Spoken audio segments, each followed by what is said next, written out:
80,000 Jolani लड़ाकों का double हमला, नेतन्याहू पर गिरा जुलानी बम। सीरिया में पुतिन का राजफाश, नेतन्याहू को भारी पड़ेगी ये जंग। ये तमाम सवालों का जवाब। नमस्कार, मैं हूं आपके साथ मनोराज सक्सेना। आज वीडियो में हम आपको देने वाले हैं। तो रूस और ईरान को पहले ही सीरिया से भगा चुके कमांडर जुलानी का अगला टारगेट अब इजराइल है। दमिश्क पर कब्जा कर चुके जुलानी ने अपने कमांडर्स को इजराइल फतेह करने का फरमान जारी कर दिया है। इसीलिए बड़ा सवाल यह है कि क्या सीरिया में घुसकर इजराइल ने बहुत बड़ी गलती कर दी है। दरअसल बशर अल असद के तख्ता पलट के बाद सीरिया जहां धीरे धीरे खड़ा हो रहा है, इजराइल के सीरिया पर हमले भी तेज हो गए हैं। पिछले 7 दिन के अंदर 800 से ज्यादा एयर स्ट्राइक कर चुका है इजराइल। वहीं पिछले 12 घंटे की अगर हम बात करें तो 61 से ज्यादा हमले कर चुका है, जिसमें वो चुन चुन कर सैन्य ठिकानों को तबाह कर रहा है।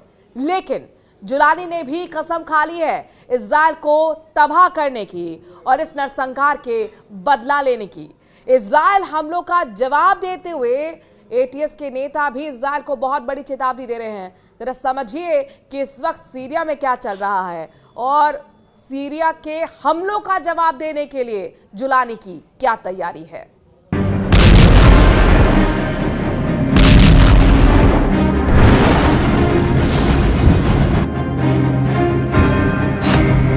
कमांडर जुलानी इजराइल पर बरसाएगा बम। कमांडर जुलानी का सीरिया मिशन पूरा हो चुका है। दमिश्क के चप्पे चप्पे पर जुलानी के लड़ाकों का कब्जा है, लेकिन दमिश्क से मात्र 10 किलोमीटर दूर ही देखिए इजराइल क्या कर रहा है। धमाके का पहला वीडियो, धमाके का दूसरा वीडियो, धमाके का तीसरा वीडियो, धमाके का चौथा वीडियो, धमाके का 5वां वीडियो। इजराइल के इन धमाकों ने कमांडर जुलानी की नींद उड़ा दी है। इसीलिए अब जुलानी ने बड़ा फैसला कर लिया है। फैसला इजरायली सेना के आगे झुकना नहीं, बल्कि उसे झुकाना है। सीरिया की 1 इंच पर भी इजराइल का कब्जा जुलानी को मंजूर नहीं है। इसीलिए कमांडर जुलानी ने अपने लड़ाकों को इजरायली सेना पर सीधे अटैक का फरमान जारी कर दिया है। असद सरकार के पतन के बाद ही इजराइल ने सीरिया में मौजूद सेना के कई ठिकानों को नस्तनाबूद करना शुरू कर दिया। ये कब तक चलेगा, ये दुनिया के किसी भी देश को नहीं मालूम, लेकिन अब ये साफ होने लगा है कि इजराइल के हमले से युद्ध और भड़क सकता है, क्योंकि कमांडर जुलानी को सीरिया में इजराइल की उपस्थिति कांटे की तरह चुभ रही है। इसीलिए जुलानी ने फरमान जारी किया है कि इजरायली सेना जहां भी दिखे उस पर हमला करो। जुलानी के हौसले बुलंद हैं। जुलानी असद का 54 साल का साम्राज्य खत्म कर चुका है। जुलानी की नजर इजराइल पर भी टेढ़ी हो चुकी है। कमांडर जुलानी ने इजराइल को इशारों में समझाना भी शुरू कर दिया है। जुलानी ने मीडिया से बात करते हुए कहा कि सीरिया पर जिसने भी हमला किया उसके मंसूबे आज तक सफल नहीं हुए और अब भी ऐसा ही होगा। वमा मिन इम्बरातोरिया गाजिया गज़त अर्द अश-शाम इल्ला खरजत मिनहा वसुहिक़त इम्बरातोरियतुहा।